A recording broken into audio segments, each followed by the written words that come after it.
दोस्तों, गुजरात के गोधरा कांड में एक हिंदू लड़की गलती से रात के अंधेरे में एक मस्जिद में दाखिल हो गई। यानी कि एक हिंदू लड़की धोखे से रात के अंधेरे में मस्जिद में घुस गई। इसके बाद उस लड़की के साथ जो कुछ हुआ, मस्जिद के मौलाना ने जो कुछ किया, इसके बारे में जानकर यकीनन आप लोग भी हैरान और परेशान हो जाएंगे। इसलिए आज की यह वीडियो आप सभी के लिए बहुत खास है। आप हिंदू हो या मुसलमान, आप इस वीडियो को आखिर तक जरूर देखें। दोस्तों, 27 फरवरी सन 2002 की तारीख को कौन नहीं जानता होगा, क्योंकि यही वह तारीख है जिसने भारत के इतिहास को बदल कर रख दिया था। यही वह तारीख है जिस दिन गुजरात के गोधरा में हिंदू और मुसलमानों के बीच दंगे शुरू हुए थे और जिसमें हजारों बेकसूर लोग मारे गए थे। इसके बाद पूरे गुजरात में हिंदू और मुसलमानों में बहुत तनाव बढ़ गया था। आज जो वाकया हम आपको यहां पर सुनाने वाले हैं, यह वाकया इन्हीं गुजरात के दंगों का बताया जा रहा है। कहा जाता है कि 27 फरवरी सन 2002 को दिन में एक ट्रेन में आग लगने की वजह से हिंदू और मुसलमानों के बीच में लड़ाई शुरू हो गई थी, जो रात तक बढ़ते बढ़ते बहुत ही ज्यादा बढ़ गई थी। फिर रात के वक्त में लोग टोलियों की शक्ल में सड़कों पर घूमने लगे और बेकसूर लोगों पर हमला करने लगे। इसी रात अहमदाबाद शहर में एक नवाबजादी हिंदू लड़की अपने घर जा रही थी। इसी बीच उसने देखा कि सामने से सैकड़ों की तादाद में लोग अपने हाथों में तलवार लिए शोर शराबा करते हुए आ रहे हैं। यह देखकर वह हिंदू लड़की बहुत घबरा गई और इधर उधर भागने लगी। वह बहुत से घरों के दरवाजों पर गई, मगर ऐसे हालात में किसी ने भी अपने घर का दरवाजा उसके लिए नहीं खोला। ऐसे में दोस्तों, वह लड़की बहुत ही ज्यादा डर गई थी। फिर वह भागते भागते हड़बड़ाहट में एक मस्जिद में दाखिल हो गई।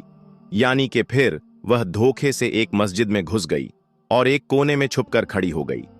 मस्जिद में दाखिल होने के बाद उस हिंदू लड़की ने देखा कि मस्जिद के दूसरे कोने में एक जवान मौलवी बैठा हुआ कुरान पाक की तिलावत कर रहा है और वह मौलाना चिराग की रोशनी में कुरान पढ़ रहा है। मौलाना को देखकर वह हिंदू लड़की उन मौलवी के पास गई और उनको बाहर का सारा माजरा बता दिया। यानी कि उस मौलवी को सब कुछ बता दिया कि वह ऐसे ऐसे अपने घर को जा रही थी, मगर उसके सामने दंगा करने वाले आ गए, इसलिए वह डर के मारे यहां पर जाकर छुप गई है। फिर वह हिंदू लड़की मौलवी के आगे हाथ जोड़कर कहने लगी कि आप मुझे बचा लीजिए, आप मेरी हिफाजत कीजिए। अगर मैं इस वक्त यहां से बाहर गई तो बाहर खड़े दंगाई मुझे मार डालेंगे। अभी बाहर के हालात बहुत ही ज्यादा खराब हैं।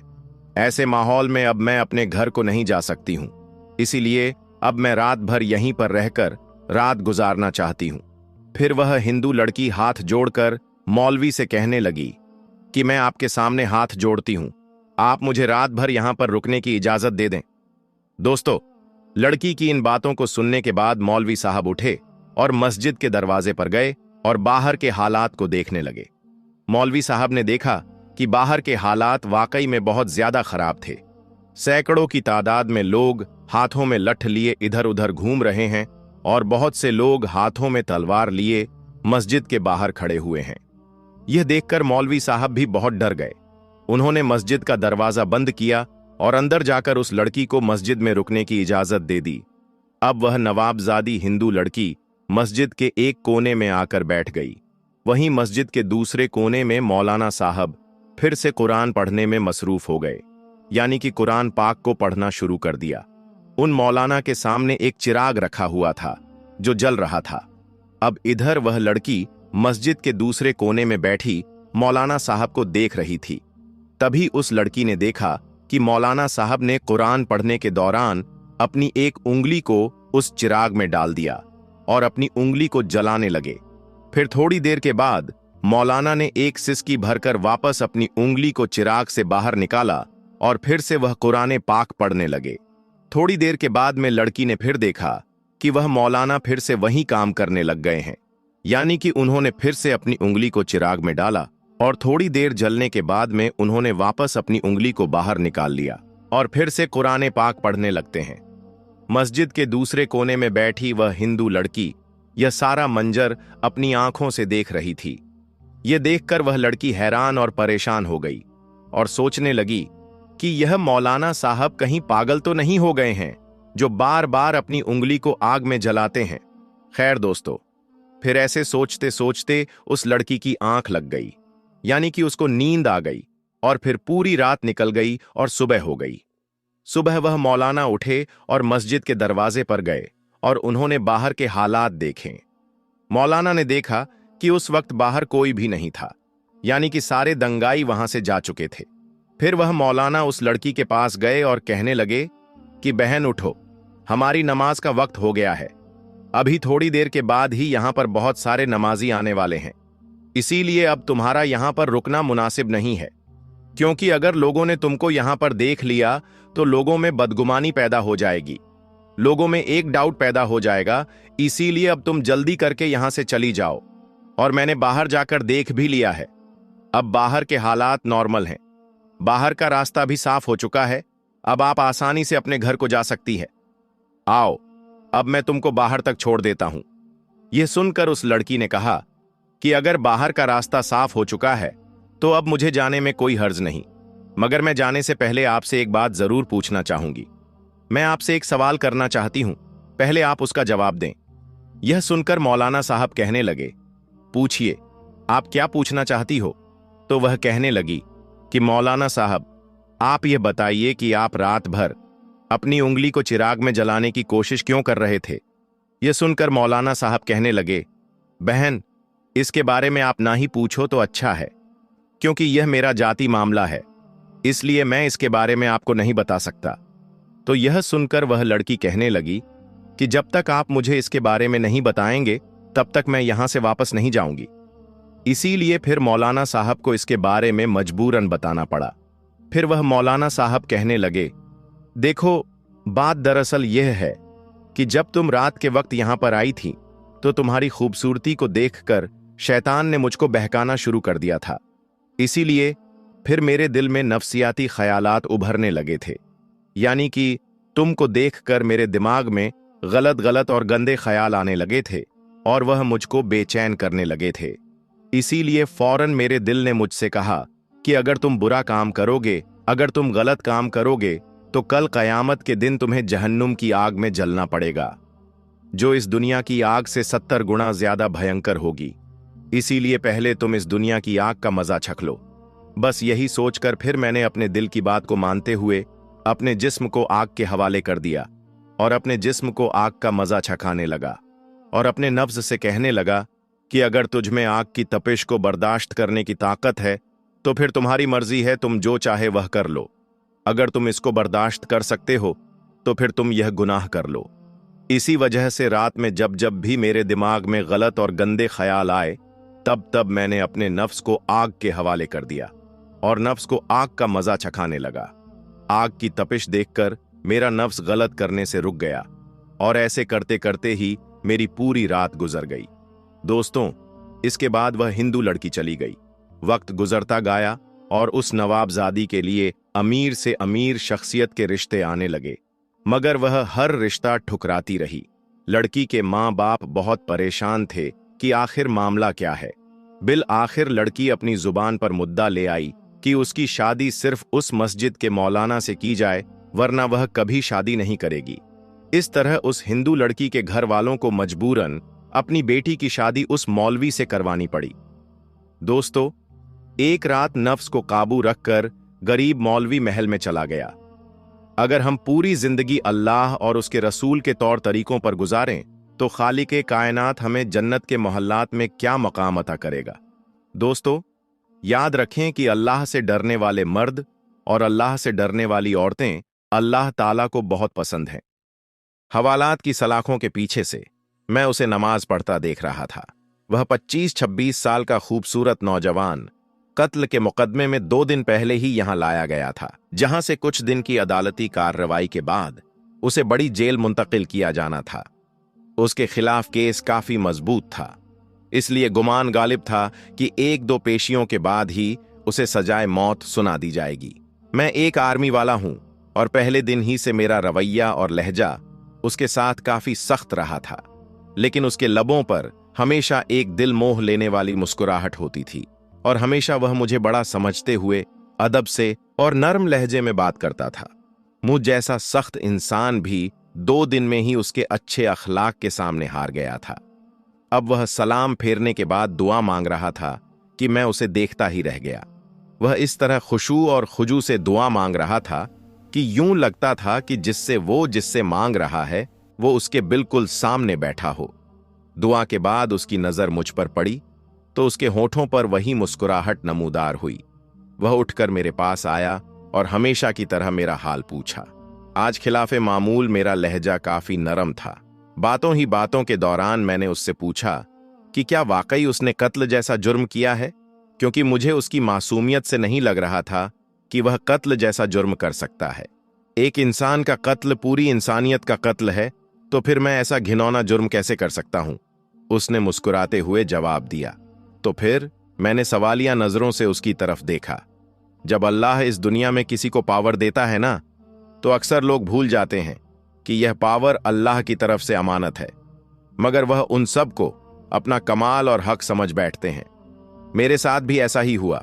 हमारे इलाके के एक बाअसर इंसान ने कत्ल कर दिया।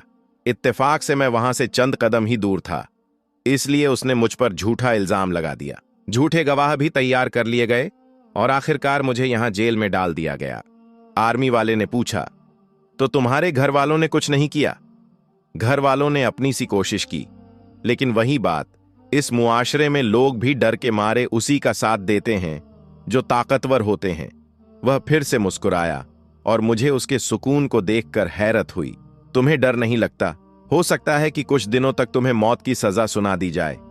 इंशाअल्लाह मुझे कुछ नहीं होगा। मैंने उसके आगे अपनी अर्जी रख दी है, जिसके सामने बड़े से बड़े बादशाह की भी कोई हैसियत नहीं। उसने यकीन भरे लहजे में जवाब दिया। मैंने फिर से सवालिया नजरों से उसे देखा तो वह कहने लगा कि मैं अपने अल्लाह की बात कर रहा हूं। उसे मेरे बेगुनाही का पता है और वह मुझे कुछ नहीं होने देगा। उसके हर हर लफ्ज से मोहब्बत टपक रही थी। तुम्हें यकीन है कि काम हो जाएगा? अगर ना हुआ तो? मैंने उससे पूछा। जब उसे मांगा जाता है ना, तो फिर शक में नहीं पड़ते कि वह कबूल नहीं करेगा। सब कुछ उस पर छोड़कर इंतजार करते हैं। उसके लहजे में यकीन ही यकीन था। मैं बस उसके चेहरे को तकता ही रह गया।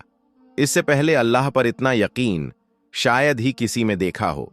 3 दिन और गुजर गए। इसी दौरान उसके घर वाले भी उससे मिलने आए थे। वह अपने माँ बाप का इकलौता बेटा था। उसकी माँ का रो रो कर बुरा हाल था, लेकिन उसके सुकून में कोई कमी नहीं आई। वह मुसलसल समझाता रहा कि मैंने अल्लाह के सामने अर्जी रख दी है। उसे पता है मैं बेगुनाह हूं। देख लीजिएगा, वह मुझे कुछ नहीं होने देगा। मैंने अल्लाह पर इतना यकीन इससे पहले सिर्फ पढ़ा ही था, लेकिन कभी नहीं देखा था। मेरे दिल में अब उसके लिए अकीदत के जज्बात पैदा होना शुरू हो गए। शायद अल्लाह की मोहब्बत होती ही ऐसी है जो पत्थर दिल को भी पिघला देती है। फिर जिस दिन उसे अदालत में पेश किया जाना था, उससे 1 दिन पहले ही अजीब वाकया पेश आया। जिस शख्स ने खुद कत्ल करके इल्जाम उस पर लगाया था, वह अपनी बीवी और इकलौते बच्चे के साथ गाड़ी में कहीं जा रहा था कि उसके साथ एक खौफनाक हादसा पेश आया, जिसके नतीजे में उसकी बीवी और बच्चे तो मौके पर ही मर गए और उसे जख्मी हालत में हॉस्पिटल में एडमिट कर दिया गया। काफी घंटों में होश में आने के बाद उसे बीवी और बच्चे के मरने की खबर मिली तो उसकी हालत और बिगड़ गई। इसी जानकी के आलम में उसे कुछ याद आया। उसने चीख कर करीब में मौजूद डॉक्टर को उसकी वीडियो बनाने का कहा।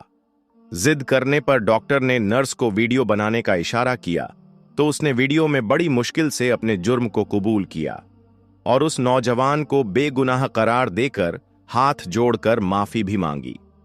उसने डॉक्टर से वादा किया कि वह यह वीडियो जरूर पुलिस स्टेशन लेकर जाएगा। शायद बीवी बच्चों के मर जाने के बाद और अपनी हालत का इल्म हो जाने के बाद वह इस गुनाह को साथ लेकर मरना नहीं चाहता था। उधर वीडियो पुलिस स्टेशन पहुंची, इधर वह शख्स मर गया। उधर आज अदालत में उस बेगुनाह इंसान की पेशी थी और अदालत के सामने उसकी बेगुनाही का यकीन न करने वाला सबूत वीडियो की शक्ल में मौजूद था। इसीलिए उसे बाइज्जत बरी कर दिया गया। आर्मी वाला नौजवान कहता है, कि मैं अदालत के कमरे खड़ा गुमसुम सा सोच रहा था कि अल्लाह उन बंदों की जो सही मानों में उस पर ईमान लाते हैं उनकी कैसे मदद कर सकता है। उसकी हथकड़ियां खोल दी गईं। उसकी मां रोते हुए उससे लिपट गई और बाप की आंखों में भी आंसू थे। शायद इसी वजह से कि अल्लाह ने उसे उन हालात में तन्हा नहीं छोड़ा था और इस तरह से उसकी मदद की थी जिसका किसी को वहमो गुमान भी नहीं था। दोस्तों, बेशक अल्लाह बड़ा बेनियाज है। अगर आप किसी के साथ जुल्म करेंगे तो उसकी सजा आपको भुगतनी पड़ेगी। अगर आप किसी बेगुनाह इंसान पर कोई इल्जाम लगाते हैं, आप दुनिया में उसे सजा दिलवा सकते हैं, लेकिन यह बात याद रखिएगा कि रोजे महशर अल्लाह की अदालत लगेगी तो उसमें वह अपना मुद्दा बयान करेगा, उसमें वह अपनी बेगुनाही बयान करेगा और बेशक अल्लाह खूब जानता है कि वह बेगुनाह है और आपका यह जुल्म, आपकी यह ज्यादती आपके गले पड़ेगी। इस दुनिया में तो आप इसका मदावा कर सकते हैं, लेकिन रोजे कयामत आप इसका मदावा नहीं कर सकते। बेशक एक इंसान का कत्ल पूरी इंसानियत का कत्ल है। जो चाहे कुछ भी हो, हमारा दीन इस्लाम हमें यह सबक देता है कि किसी को नाहक कत्ल नहीं करना चाहिए, और अगर कुछ गलती खता हो भी जाती है तो उसका इल्जाम किसी दूसरे पर नहीं धरना चाहिए। और प्यारे दोस्तों, इस्लाम में जितनी ताकीद के साथ इंसान के कत्ल की हुर्मत को बयान किया गया, अगर आजकल के दौर को देखा जाए तो इतनी ही बेहुरमती हो रही है। अफसोस कि मामूली सी बातों पर नाहक कत्ल कर दिए जाते हैं और बाज मुसलमान इस जुर्म का इरतकाब भी दीनी खिदमत समझते हैं। हालांकि कुरान और अहादीस में किसी इंसान को नाहक कत्ल करने पर ऐसी सख्त वईद बयान की गई जो किसी और जुर्म पर बयान नहीं की गई। इस्लामी तालीमात के मुताबिक किसी इंसान को नाहक कत्ल करना शिर्क के बाद सबसे बड़ा गुनाह है, बल्कि बाज उलमा ने सूरह निसा की रोशनी में फरमाया कि किसी मुसलमान को नाहक कत्ल करने वाला मिल्लते इस्लामिया से ही निकल जाता है। हुजूर अकरम सल्लल्लाहु अलैहि वसल्लम ने भी किसी को नाहक कत्ल करने पर बहुत सख्त वईद इरशाद फरमाई है और उम्मत को इस संगीन गुनाह से बाज रहने की बार बार तलकरीन फरमाई है। हुज्जतुल विदा के मौके पर आप सल्लल्लाहु अलैहि वसल्लम ने इरशाद फरमाया, तुम्हारे खून, तुम्हारा माल और तुम्हारी आबरू एक दूसरे के लिए ऐसी हुर्मत रखती है जैसे तुम्हारे इस महीने यानी जिल हिज में तुम्हारे इस शहर मक्का मुकर्रमा और तुम्हारे इस दिन की हुर्मत है। तुम सब अपने परवरदिगार से जाकर मिलोगे, फिर वह तुमसे तुम्हारे अमाल के बारे में सवाल करेगा। इसलिए मेरे बाद पलटकर ऐसे काफिर या गुमराह ना हो जाना कि एक दूसरे की गर्दनें मारने लगो। बा हवाला सही बुखारी। तो दोस्तों, किसी पर गलत इल्जाम लगाकर उसे सजाए मौत दिलवाना भी एक नाहक कत्ल है।